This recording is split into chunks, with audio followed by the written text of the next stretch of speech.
the darkest hours of World War II, when Britain stood alone against the overwhelming might of Nazi Germany, the burden fell on one man above all others to rally the beleaguered country. His name was Winston Churchill, and this was his finest hour. I'm Peter Graves, and this is Biography.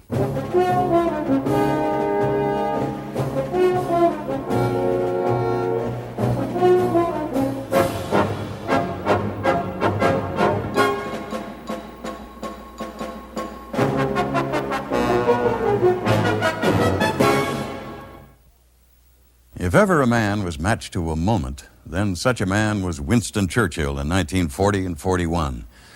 All around, Europe had been overrun by the Nazi blitzkrieg, and only England still resisted, bombarded night after night in fierce aerial attacks. In this grim time, Winston Churchill came into his own as a leader, his emotional speeches igniting his country. He would later say, "I felt as if I were walking with destiny, and that all my past life had been but a preparation for this hour." What follows is a portrait of Churchill during the pivotal months when Britain fought for survival. An intimate profile is told through the friends and co-workers and personal staff that stood with him. Join us now for Churchill, To Conquer or to Die.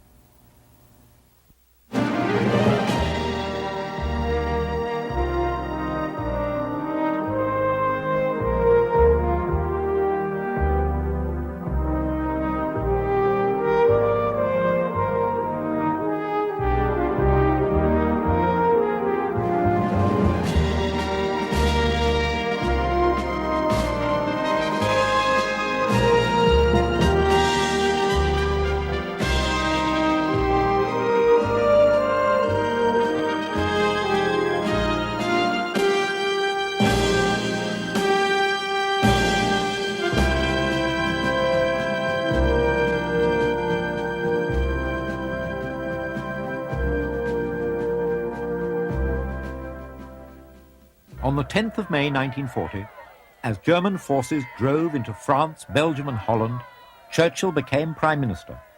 He was 65. I speak to you for the first time as Prime Minister in a solemn hour for the life of our country, of our allies, and above all, of the cause of freedom. A tremendous battle is raging in France and Flanders. The Germans, by a remarkable combination of air bombing and heavily armored tanks. Within 2 weeks of Churchill becoming Prime Minister, the German army had smashed through the Allied defences in France. Hundreds of thousands of British and French soldiers were in full retreat before the German blitzkrieg. For Churchill, there could be no question of surrender. Arm yourselves and be ye men of valour, and be in readiness for the conflict, for it is better for us to perish in battle than to look upon the outrage of our nation and our altars. It was as if the man had been waiting for this moment all his life, and it was as if we had been waiting all our lives for this man to come forward. When you're up against the threat of defeat, as we certainly were, and when we were standing alone, then you have to have somebody like Churchill who isn't rational, who isn't weighing up the chances soberly, but who is giving rein to his romantic fantasy life in his speeches, and who rallies everybody around so that people become heroes and work twice as hard. Now at last the gloves are off. There will be no more hesitation on our part. We must return 10 blows for every one we get. Now the Allied war machine is rolling on with a momentum that cannot be... When Mr. Churchill took over in May 1940, the whole place exploded. It was as if a current of high voltage electricity was let loose, not only in Number 10 itself, but throughout the fusty corridors of Whitehall. And we heard that civil servants were seen, elderly civil servants were seen running along the corridors. The even tenor of our life was entirely upset by this tornado which appeared on the horizon. But it suddenly became frightfully exciting because one realized that the country was at war. He introduced stickers saying "Action this day," or when requesting information from heads of departments or ministries, he would put "Report to me" on one side of a page. And those who worked personally for him, night duty meant just that. I never remember being released to get to bed before 1 a.m., and it was more often 2 to 3 a.m. In 6 months of Churchill, there was 5 years of change. It was, again, quite a remarkable thing. He cut through all the red tape. He put Beaverbrook into aircraft production, for example, and within a very short time, Beaverbrook had doubled the number of aircraft that were being produced, simply by cutting through the red tape. And Churchill was a real red tape cutter. Churchill now had to guide Britain through its greatest military disaster. At the end of May 1940, the British and French armies were trapped at Dunkirk. We have before us an ordeal of the most grievous kind. We have before us many, many long months of struggle and of suffering. You ask, what is our policy? I will say, it is to wage war by sea, land, and air, with all our might, and with all the strength that God can give us, to wage war against a monstrous tyranny never surpassed in the dark and lamentable catalogue of human crime. That is our policy. You ask, what is our aim? I can answer in one word: victory. Victory at all costs. More than 300,000 British and French troops were evacuated from Dunkirk. It was a miraculous escape, but Churchill knew that wars were not won by evacuations. Sometimes he'd put his head in his hands and hardly eat, and then he'd suddenly say, "This is one of the hardest times." I mean, he reflected everything that was going on, and there were some very bad times, some worse times than most of the normal people knew about. We are told that Herr Hitler had a plan for invading the British Isles. We shall defend our island, whatever the cost may be. We shall fight on the beaches. We shall fight on the landing grounds. We shall fight in the fields and in the streets. We shall fight in the hills. We shall never surrender. I mean, the whole situation was so desperate and so emotional. And I think there could have been a general wave of panic and despair, but he was absolutely like a rock. I mean, there's no question of defeat, and his great speeches in the House, you know, we will fight on the beaches, we will never surrender. We shall defend our island, and with the British Empire around us, we shall fight on, unconquerable, until the curse of Hitler is lifted from the brows of men. I can tell you that every man there, they rose in spirits. You could almost measure it. We would have gone down to the beaches then and beaten the Nazis up with broom handles. Such was the magic effect of Churchill.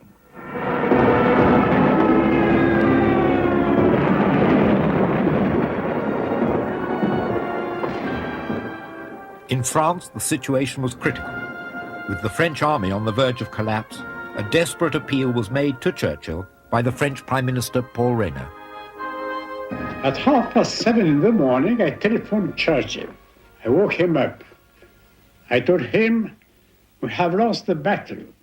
We are beaten.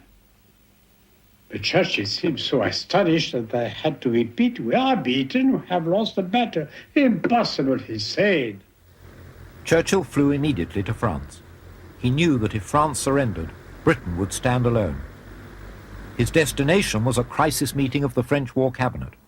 He now made a dramatic, personal attempt to keep France in the war. When Churchill came here, the German army was already poised to enter Paris. The French government had retreated to this small chateau in the centre of France. Churchill needed to know that France would fight on, and above all would fight for Paris. But General Weygand, the commander-in-chief of the French forces, had already ordered Paris to be abandoned. Seeking to stiffen French resolve, and knowing that several of the ministers around this table wanted France to fight on, Churchill asked, "Where are the French reserves?" To which Weygand answered, "There are no reserves." To fight on, Reynaud needed more British planes, but Churchill knew that they would be needed to defend Britain if France were to fall. Churchill had told the French that even if France capitulated, Britain would fight on until victory was secured. As he left, he knew that those in charge of the destiny of France had lost the will to fight. France was something very important for him. So to speak, he could be considered as a lover of France. And France betrayed him as a girl who leaves him and drops him abruptly, without explanation. And at the moment, it was absolutely unexpected. I have this picture of him sort of his head buried in his hands, of poor France. Yeah.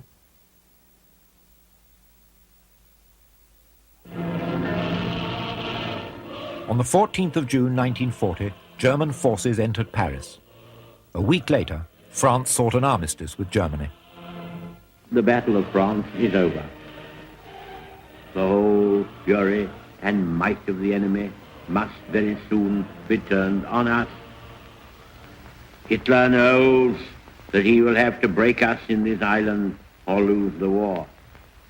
If we can stand up to him, all Europe may be freed, and the life of the world may move forward into broad, sunlit uplands. But if we fail, then the whole world, including the United States, including all that we have known and cared for, will sink into the abyss of a new dark age, made more sinister and perhaps more protracted by the lights of perverted science. Let us therefore brace ourselves to our duty.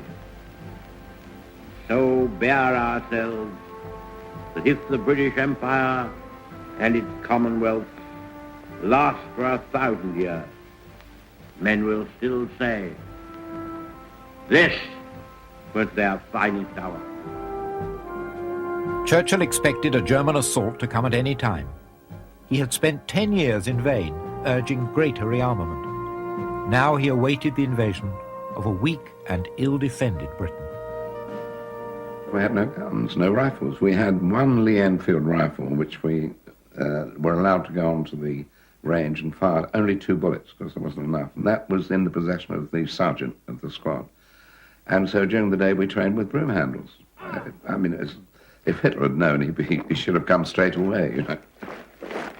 I remember once when there was a talk of an invasion and all the barriers were going up around the coast and talk of children being sent overseas. And remember him one night at the dinner table saying to all of us, "You can each take a dead German with you."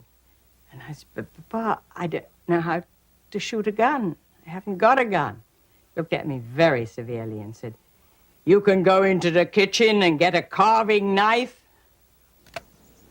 To those in Britain who now talked of surrender, Churchill said, "Let it end only when each one of us lies choking in his own blood." He forbade all peace dealings with the Nazis. He also ordered the French warships in North Africa to surrender to the British or to sail to neutral ports. He could not risk the Germans using the French Navy against Britain. His ultimatum was refused. On the 3rd of July 1940, the Royal Navy opened fire on the warships of its ally.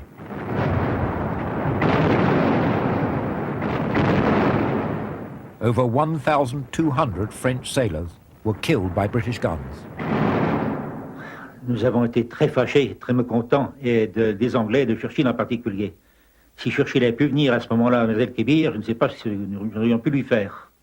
Ça, c'était vraiment une haine terrible, que nous avons conservée très longtemps d'ailleurs.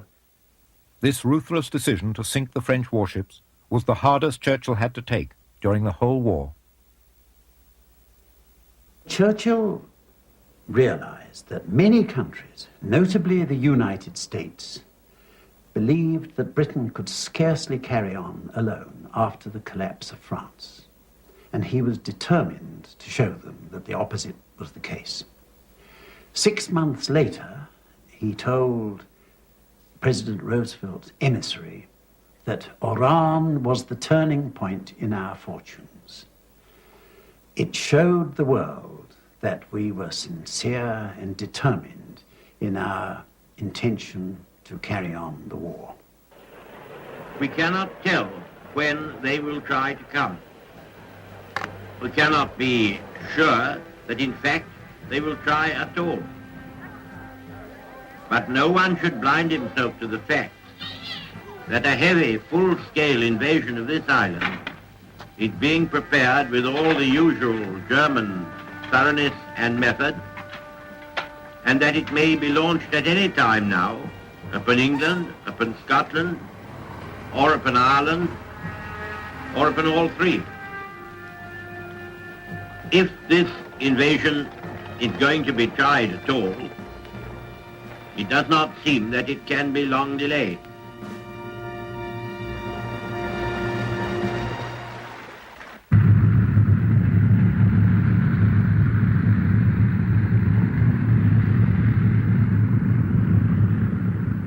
The first stage of Hitler's plan to invade Britain was to win air supremacy so that his army could cross the Channel unchallenged. During August, hundreds of German aircraft launched their deadly raids daily against Britain's ports and airfields. The Battle of Britain had begun.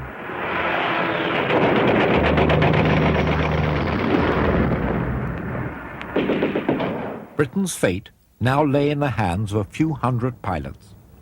Many had learnt to fly for fun before the war. Now they were taking on the full might of the German Air Force. It's the time, he said, there is a time to live and there is a time to die.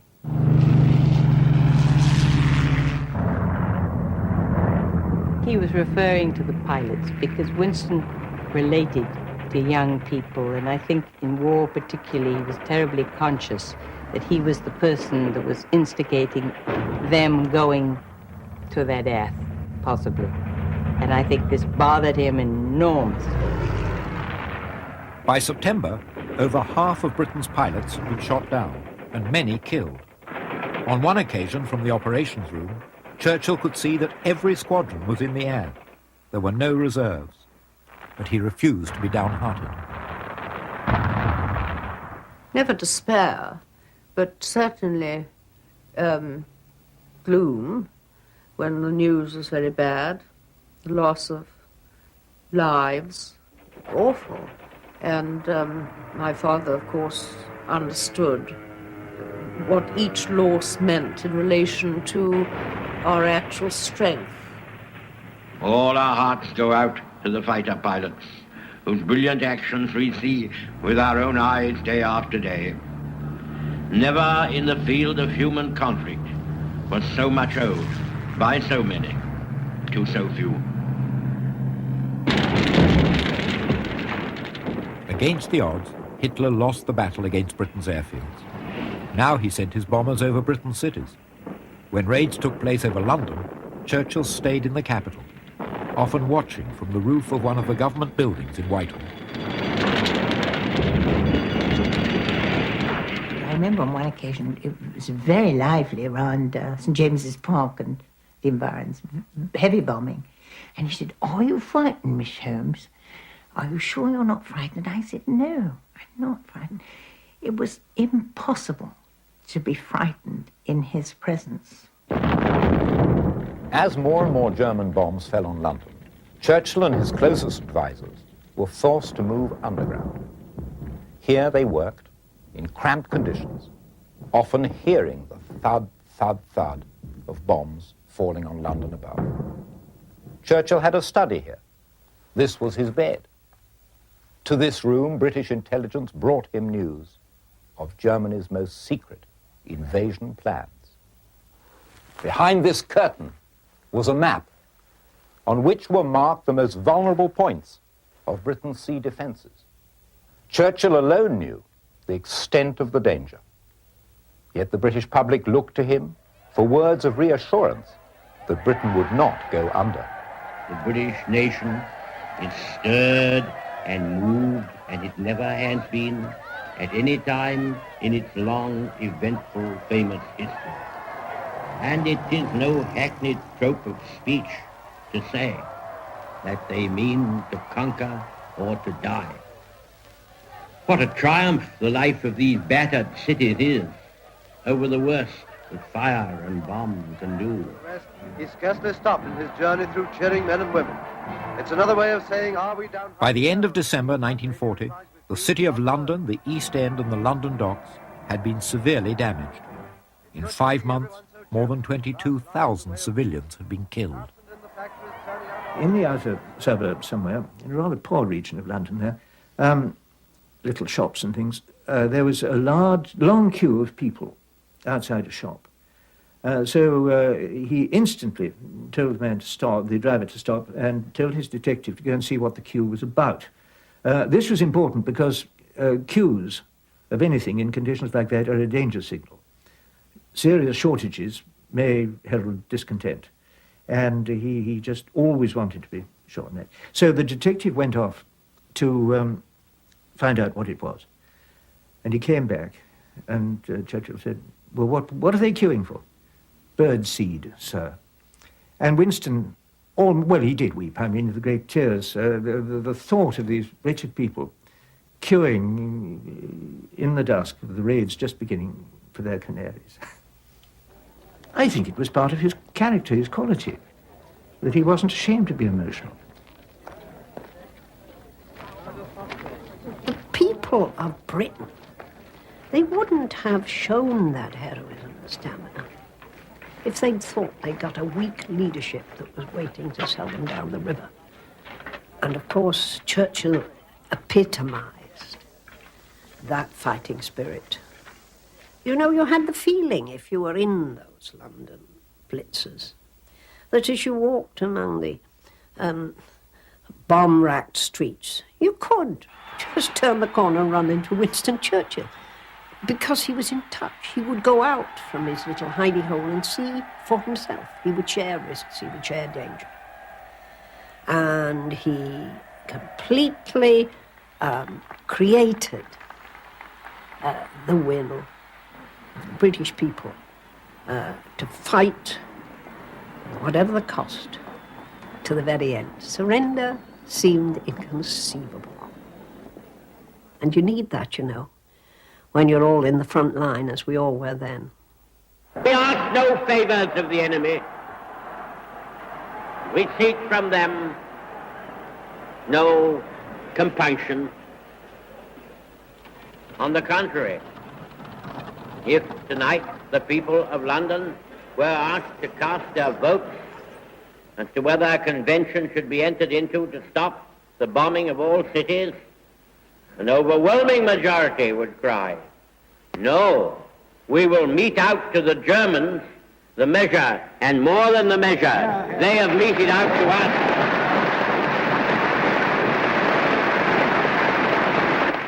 We will have no truce or parley with you or the grisly gang who work your wicked will. You do your worst, and we will do our best.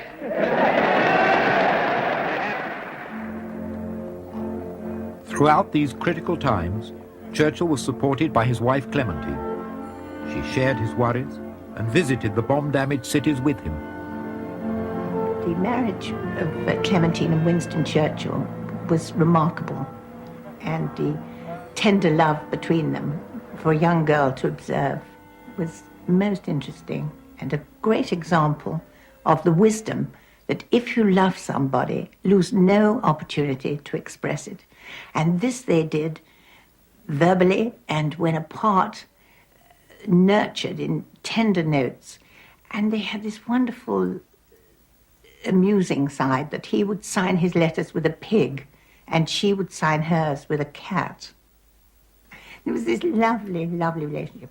This does not mean to say that they agreed on everything. Far from it. I don't think I'd quite describe it as contented. I don't think that's quite the word, because they naturally had arguments and so on. I think one of my first impressions was that they were both selfish. But perhaps they had to be. They're absolutely matched. They could talk, and obviously they were very much in love. And they were tremendous companions. You see, she was an educated woman with a very good brain. And she wasn't just beautiful. He liked beautiful women, but they had to have brain as well. And she could match him in conversation and in every way. I think it was very important to have Clemmy there, who didn't believe in flattery. And you know, she would, there was a wonderful letter I know that she wrote to him at one point during the war, saying that he was being very rude and objectionable to all his staff, and they were all very unhappy, and that he should know about it and shape up. Churchill's rough, sarcastic behaviour grew worse as Hitler's bombing intensified, and the burdens on him grew almost to breaking point. These were hard times, and the stress was beginning to tell. Well, he could get into a rage. He could. Once I knew him to throw the telephone on the floor because somebody on the telephone had annoyed him, and it broke. And he said, when he'd recovered a bit, he said, "You won't tell them how it happened, will you?" I'd been warned that he would not be pleased to see a new face coming to serve him. And this evening, it was at the in the study at the annex. I went in for dictation, and he gave me a sharp look as I went in, said nothing. And when I started typing, I found that somebody had left the typewriter at single spacing, whereas, of course, we all knew it had to be done in double spacing at all times. I didn't know what to do, so I just carried on. Presently he came behind to see how I was getting on, and he just exploded like a rocket. And he returned to his ministers at the other end of the study, and I heard him saying, "The mug, idiot, bloody fool." So then he sent me out and sent for somebody who, he said, could do his work right the first time. It was a sin to ask him to repeat anything because it upset his train of thought, and he objected to this very much. And I did a lot of work when I was on trips abroad with him straight onto the typewriter. And I learned from experience that if you didn't hear a word, and sometimes he wasn't all that clear, you couldn't say, "Prime Minister, I didn't hear," but you just leave, you hoped, a sufficient blank to put in a missing word when it was finished. And then he would, not very happily, tell you which words you fix, and you could just probably squeeze it in the right space. In public, Churchill spoke of victory, but he knew that Britain could win only if America entered the war. Roosevelt had assured America it would remain neutral. Churchill had to persuade him at least to send the maximum military help. It must be remembered, which the British often forget, that just before the war broke out, Mr. Roosevelt was for a long time considered an isolationist. He was not a supporter. He was not pro-Nazi, but he was all for the United States keeping well out of any European problem, regardless what it was. And that is forgotten. And he was slowly won over and brought over, I think, for the most part, by Churchill. Churchill decided to appeal directly to the American people. Every month that passes adds to the length and to the perils of the journey that will have to be made. United we stand, divided we fall. When Churchill made speeches that were obviously designed to draw America into the war, I just wished he'd shut up and drop into the deep blue sea. At the time, I felt it was not helpful to what was going on in the world, and I felt that there was only trouble ahead for the U.S. and the rest of the world. There were many Americans who were very distrustful of British imperialism, particularly as represented by Winston Churchill. He was an old-fashioned man who, some of us thought, was not a real Democrat with a little d at heart. British had maintained their colonies for years, and obviously Winston Churchill was loath to give them up. The British colonies were to prove a vital bargaining point. In return for providing America with naval and air bases in the British West Indies, Churchill persuaded Roosevelt to give Britain 50 old destroyers. Churchill knew that he needed the destroyers for our survival. The other was, I think he was quite keen to involve the Americans as far as possible, and anything which sort of brought the Americans nearer to the war, which this did, was advantageous. Why the thumbs up? Because the American... Under Lend-Lease, arms and supplies would now come from America on a pay-later basis. This was a generous gesture by Roosevelt. Churchill called it the most unsordid act in the history of any nation.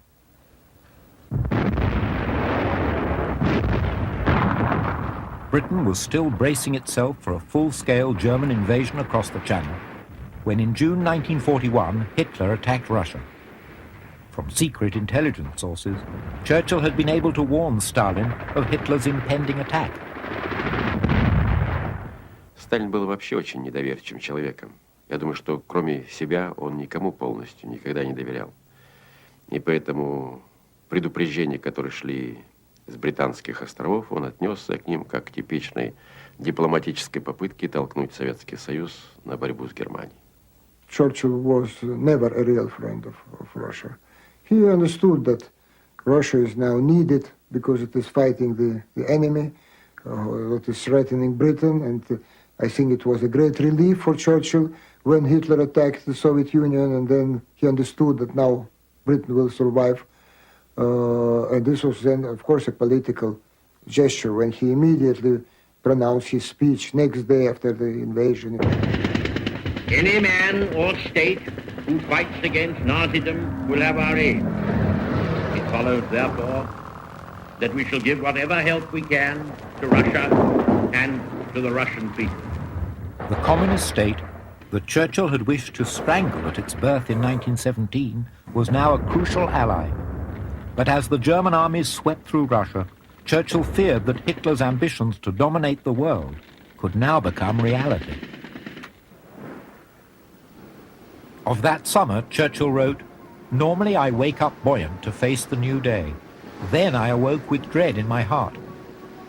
He was now possessed with one idea, to bring America into the war. In August 1941, he crossed the Atlantic with his chiefs of staff for his first meeting with Roosevelt. Churchill was going to come aboard, and he was coming aboard from the Prince of Wales, which had just come in and anchored a little short time before.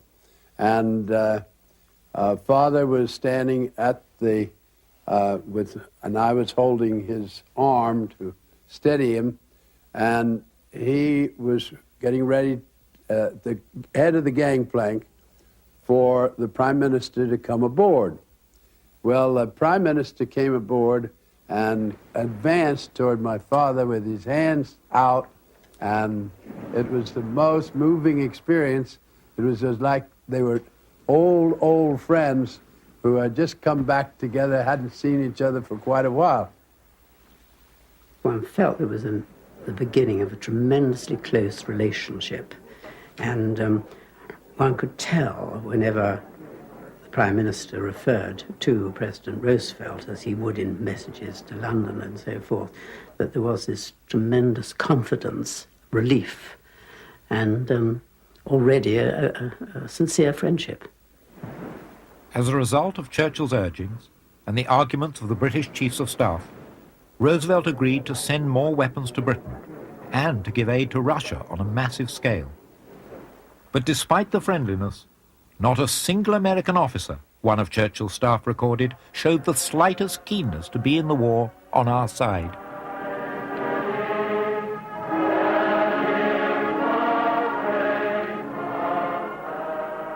All of the crews of both vessels were gathered together on the Prince of Wales.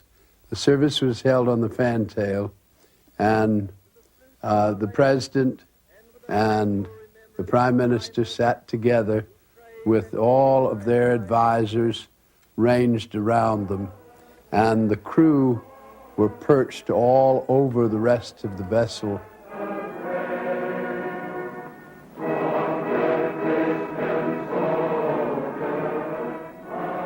The Prime Minister really chose the hymns, and it was really most impressive. And I could see, I was a little way away from him, but he was obviously visibly affected. He was a very kind-hearted, emotional man.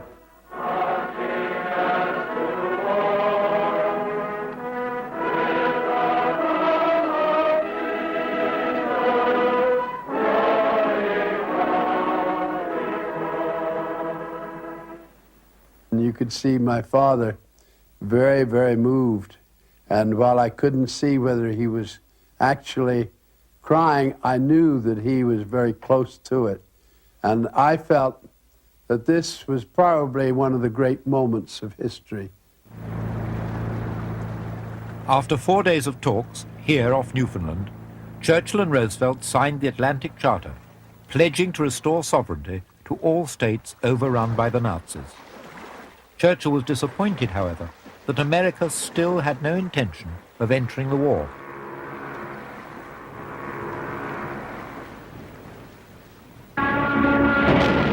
In December 1941, the Japanese struck the American fleet at Pearl Harbor. Yesterday, December 7, 1941, a date which will live in infamy. The United States of America was suddenly and deliberately attacked by naval and air forces of the Empire of Japan. To Churchill's amazement, Germany now declared war on the United States. America had at last become Britain's ally against Hitler. Churchill had no doubts about how the conflict would end. "I went to bed," he later wrote, "and slept the sleep of the saved and the thankful." Winston was delighted, of course, because this meant that the Americans were in the war. And they wouldn't have come in willingly, you know, for a very long time if this hadn't happened. Within a week of Pearl Harbor, Churchill left Britain for Washington. Britain and America were now at war with both Germany and Japan. At their talks in the White House, Churchill and Roosevelt pledged that war and peace would be made together, and Roosevelt agreed that the defeat of Germany must come before the defeat of Japan. Churchill worked day and night that Christmas on the most important speech of his life.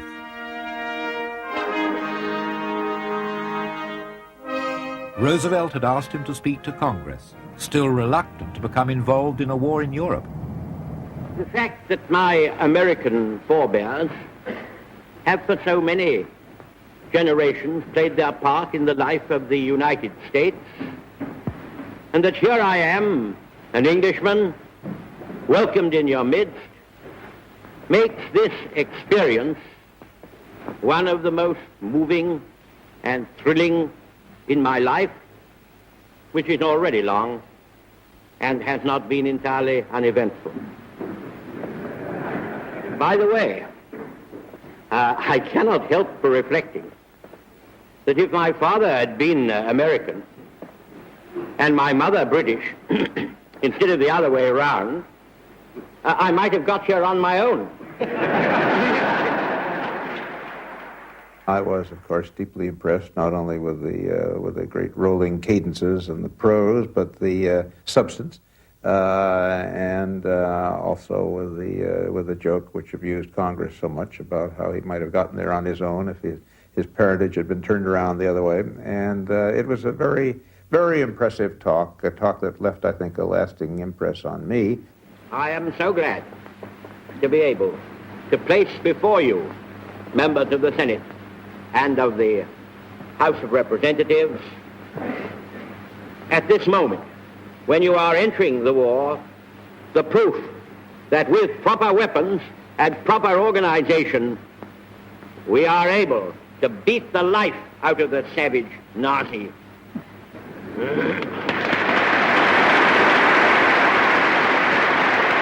Lastly, if you will forgive me for saying it, to me the best tidings of all, the United States, united as never before, has drawn the sword for freedom and cast away the scabbard.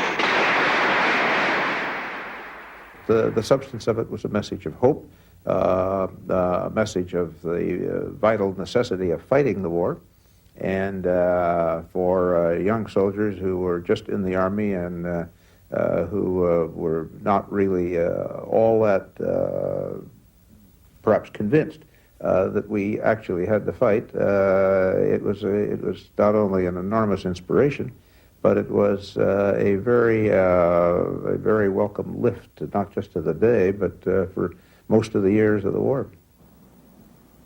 But the pace and pressure of Churchill's visit to America now began to take its toll. Late one night, after a long discussion with the President and his staff, Churchill felt the need for fresh air. Struggling to open a window here in the White House, he collapsed. It was a heart attack. "You're not to tell me to rest," he told his doctor. "I won't, I can't. Nobody else can do this job. I must." At the very moment of America's entry into the war, Britain could not be seen to have an invalid prime minister with a damaged heart and an uncertain future. The news of the illness had to be kept secret. 3 days after his heart attack, the 67-year-old prime minister went by train to Canada. When Mr. Churchill went to Canada, what a reception he got on arrival in Ottawa.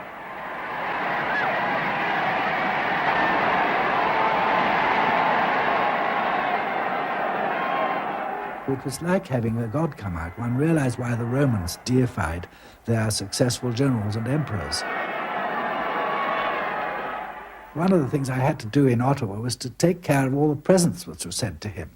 There were thousands of presents from all over Canada came. Silk handkerchiefs embroidered with the flaxen hair of young women. Cigars by the thousand, and the instructions there, he wasn't allowed to smoke them for security reasons, but our instructions were to destroy them by fire, which we did. He went to Parliament House to make the second of those great speeches he delivered from overseas. We have been concerting the united pacts and resolves of more than 30 states and nations to fight on in unity together, without any thought except the total and final extirpation of the Hitler tyranny, of the Japanese frenzy, and the Mussolini flop.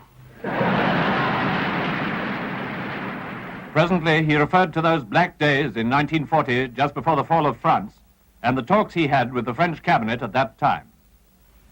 When I warned them that Britain would fight on alone, whatever they did, their generals told their prime minister and his divided cabinet, in 3 weeks, England will have her neck wrung like a chicken. Some chicken.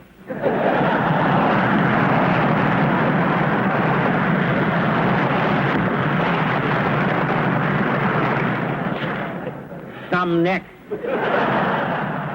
From Canada, Churchill went back to Washington. He was exhausted. When he reached the White House, the change in him was noticed immediately. He was not in very good shape. As a matter of fact, I was quite surprised at his wan expression, because he was quite a ruddy, round-faced individual, and he looked so terribly drawn that it was quite noticeable. And also, he didn't seem to have the bounce. Despite his success in America, in Britain, Churchill's leadership was being questioned as disaster followed disaster. In the Atlantic, Britain was losing over half its convoys to German U-boats. I don't think people ever really appreciated how desperately close run thing that was. That the German wolf pack, the submarines out in the Atlantic, really were in very serious danger of cutting our lifelines. It could have been absolutely desperate, and the losses in merchant shipping simply could not have gone on. In North Africa, the British Army was in retreat. In the Far East, Britain's empire had been overrun by the Japanese. The biggest blow to Churchill had been in February 1942, when Singapore surrendered. 62,000 Indian, British and Australian troops were taken into captivity. At home, people were becoming dispirited and resentful. After 2 years of war, they expected Churchill to bring them the victory he had promised. That summer, a vote of censure was brought against him in the Commons.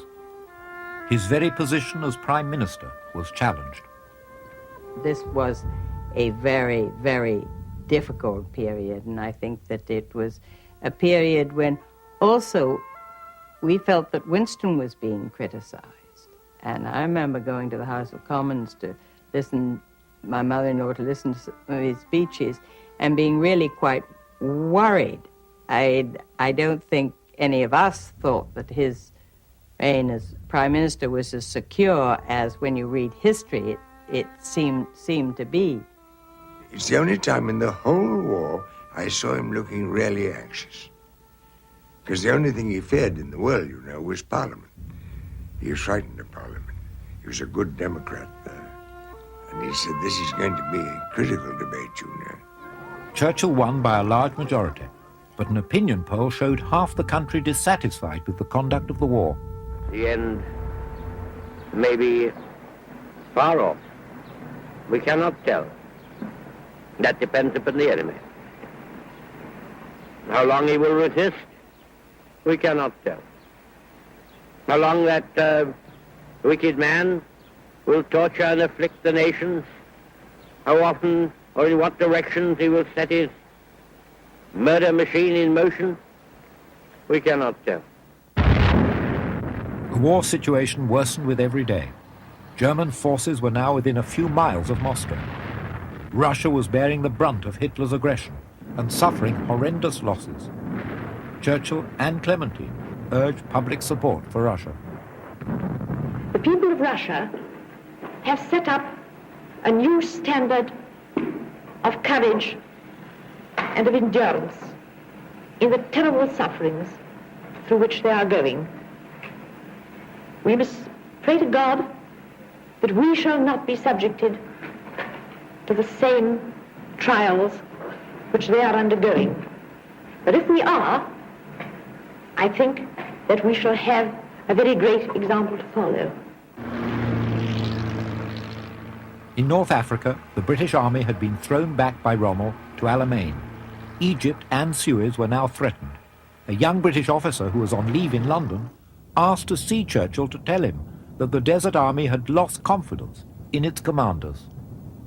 Suddenly a telephone call comes through, Downing Street on the line, and the senior official I was talking to was rather chuffed, thought it was for him. Could Julian Emery come round to number 10 at once?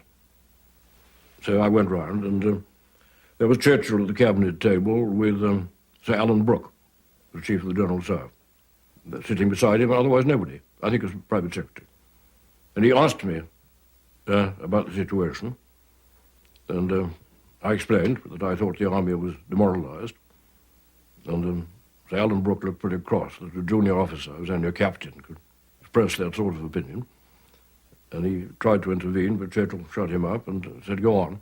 And so I explained, and Churchill then said, is there anything we can do? And so I said, well, you can't get the tanks there any quicker, but if you were to go out yourself, show yourself to the army, visit the regiment, make a speech or two, it might make all the difference.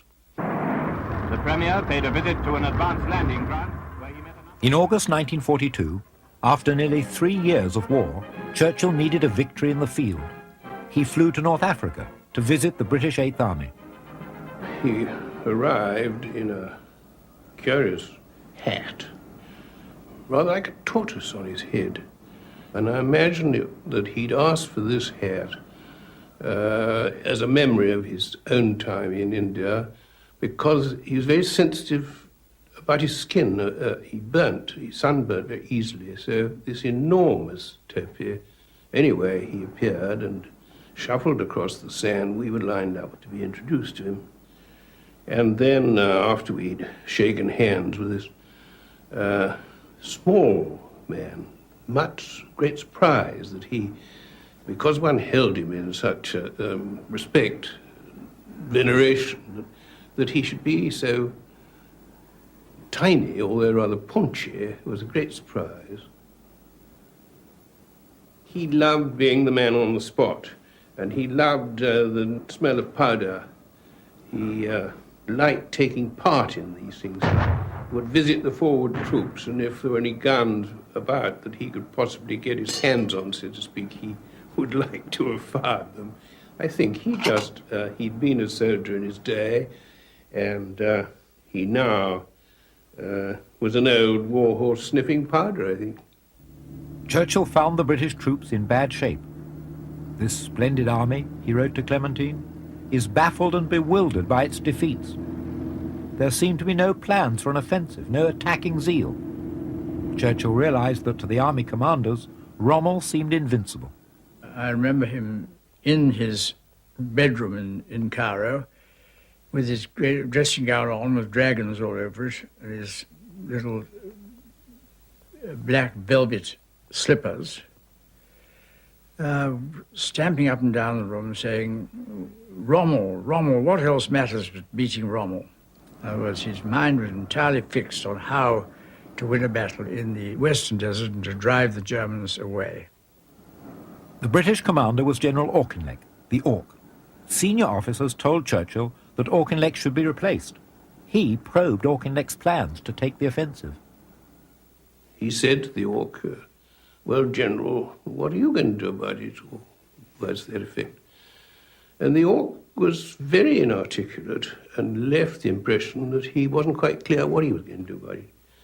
And I remember Hugh Mannering and I, not having been called on, walked away through the sand, wondering who would replace the Auk. I remember we said, who will we get now? Auchinleck's successor as commander of the Eighth Army was to be General Montgomery. Churchill told Clementine, if he is disagreeable to those about him, he is also disagreeable to the enemy. Churchill then flew eastward to Moscow for his first ever meeting with Stalin.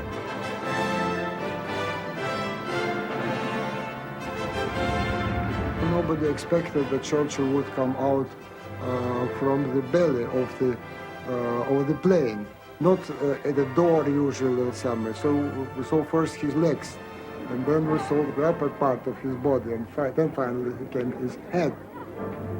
Churchill had only bad news for the Russians. It was, he said, like carrying a large lump of ice to the North Pole. Churchill had come to Moscow to tell Stalin the brutal truth. Britain and the United States simply did not have the resources to launch a successful invasion of Western Europe in 1942. With the German army less than 100 miles from Moscow and preparing to launch a massive new offensive in the south, the Russians had their backs to the wall. Churchill feared most a Soviet capitulation. When the two leaders met for the first time in the Kremlin, here in Stalin's study, Churchill knew that what he had to say could seriously threaten the fragile alliance. Stalin demanded what he thought Russia had been promised, an Anglo-American invasion of Europe in 1942. Churchill explained that the Western Allies did not yet have the resources for such a massive undertaking. Of course, it was a great discouragement for Stalin. So he said that he cannot accept this decision. And then he said, you British are afraid of fighting. The Germans are not supermen. You cannot win a war if you don't fight. Stalin was his usual gruff, ungrateful, rude self, and was complaining about no second front, and never once showed any appreciation for all the equipment which England was shipping out there, or even said, I'm sorry you've lost so many ships on the North Atlantic run to Moscow, or to Russia. He was making the most outrageous remarks, such as, if you fought the Germans a bit more, you wouldn't be so frightened of them. Well, you can imagine saying that to Churchill. And so when Winston came back, he was in a filthy mood because he obviously didn't care for him anyway, never had done. And he said to me, take a telegram to Mr. Attlee. Mr. Attlee was the Deputy Prime Minister. And he started saying in this telegram exactly what he thought of Stalin, this rude, ungrateful man, etc., etc. And Clark Carr, the ambassador, said, Prime Minister, I must remind you that this room will be bugged like all the rooms in Moscow. I think he thought, well, Winston would quieten down his criticism a bit, but it had the exact opposite effect. Knowing Winston, then he really said exactly what he thought of Stalin and all I've mentioned before about him being ungrateful and rude, and said, if this continues, we shall return to England. I won't stay. Anyhow, next day, Winston had another meeting arranged with Stalin, and the whole atmosphere had changed. So he'd obviously had a transcript of his very outspoken message to Mr. Attlee, and obviously didn't want the British Prime Minister to leave it after being there a day or day and a half. So it changed the whole atmosphere of the conference. Despite his disappointment, Stalin accepted Churchill's reasons as valid. I think that Stalin, you see, he was a very pragmatic person. He couldn't force the British and the Americans to change their mind and to start the invasion. He couldn't do that. But on the other hand, he understood how important is the alliance. The visit ended with a banquet. Toasts were drunk to the defeat of Hitler. Britain's substantial military aid to Russia would go on. The alliance had held. On his way home, Churchill returned to the desert. There he greeted Montgomery, the new commander of the Eighth Army. I think that he sensed that the arrival of Montgomery had made a significant difference to the morale of the troops. And as he went about, he himself obviously got cheered and that sort of thing, natural enough. I think Churchill went away then very much aware that the situation was in safe hands. I want to impress on everyone that the bad times are over. They are finished. Our mandate from the Prime Minister is to destroy the Axis forces in North Africa. It can be done, and it will be done. Montgomery had to wait for reinforcements and for intelligence reports to confirm that the Germans were running out of vital fuel. Churchill fretted at any delay on the part of his commanders. Monty, like all generals, annoyed him at various times because they didn't always do what he wanted them to do. At the time he wanted them to do it, and Monty wouldn't be hurried and he wouldn't be pushed about. On October the 23rd, 1942, launching the heaviest artillery barrage of the war, Montgomery struck at Alamein.